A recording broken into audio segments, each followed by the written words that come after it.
Hello and thank you for watching. My name is Heather Alexandra, and I'm here to talk critically about games. More often than not, we think of games in active terms. Examining games, it's tempting to ask, what can I do, and to treat that as the most important question we can ask about any title. We ask ourselves all sorts of questions. Can I run? Can I jump? Can I swim? Do I still get to have a chocobo and ride on the chocobo? Can I talk to the townspeople? Do I get magic spells? We always ask questions about what we can and can't do. And we do this because the language of a game is very much defined by what is or is not allowed. We're able to sort of tell what the interactions of a game say about the game's values, and through this we get a clearer picture of what the game sort of wants to say. What we do is so incredibly important that we often don't pay as much attention to the things that we don't do.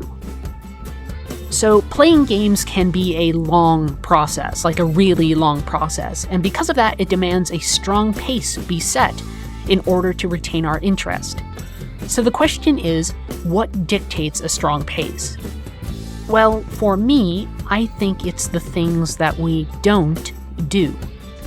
The moments in between action where we reset before the next big burst of excitement. These pauses, these little breaks, can be as short as a few seconds or significantly longer, but the effect is the same no matter what. A confident pace is established by giving the player moments where they can think and take in the current experience. Let's examine this in a few close cases. First, we'll consider the melee combat in Nioh and The Witcher. And yes, gang, I know it's pronounced Nioh now. Both games emphasize an approach where you let an enemy attack first and then respond. The pause between your actions is often spent sort of resetting your position or taking up a defensive posture.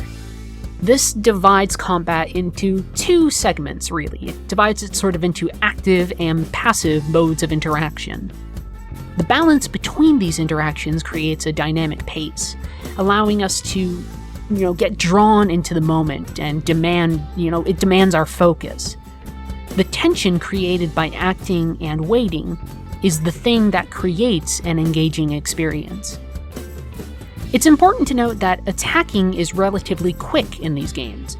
You expend a few attacks before resetting. You sort of hit, and then sort of reset back to neutral.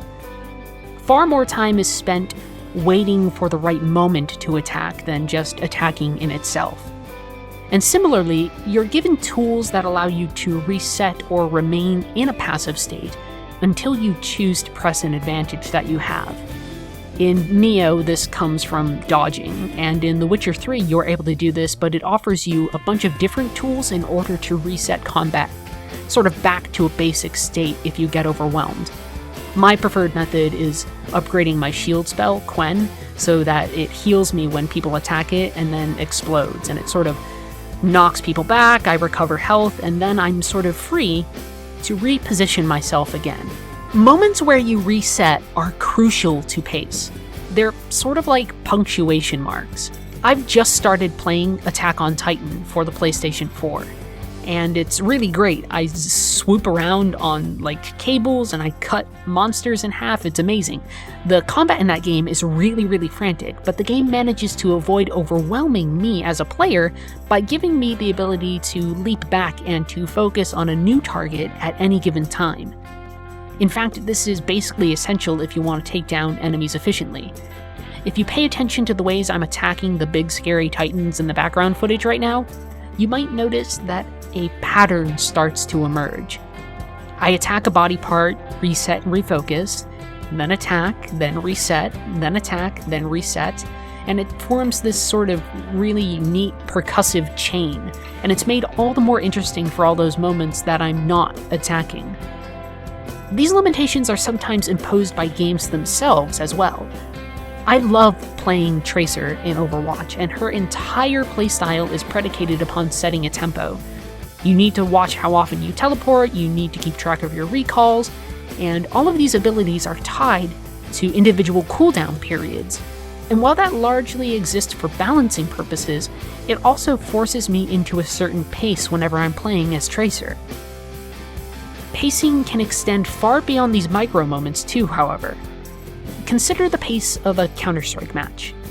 Moment-to-moment play can be pretty crazy, but the initial pistol round exists largely to set a sort of baseline pace for the broader match. In games like Overwatch, respawn timers don't just manage how teammates and opponents flow back to the battlefield, they also set up times where you have to travel a distance back to the objective. There's a lull in the action before everything sort of picks up again. And that lull is crucial. It's the thing that makes pace possible. Time spent in between high periods of action allow us to reflect, and they stress the game world as a real place by giving us sort of a little bit of time to connect with it and to ground ourselves within it before we do anything drastic. In the moments between monster hunting, when I'm riding on Roach in The Witcher 3, The Witcher 3 is inviting me to see Temeria, Novigrad, and all the different little countryside towns as real extant places.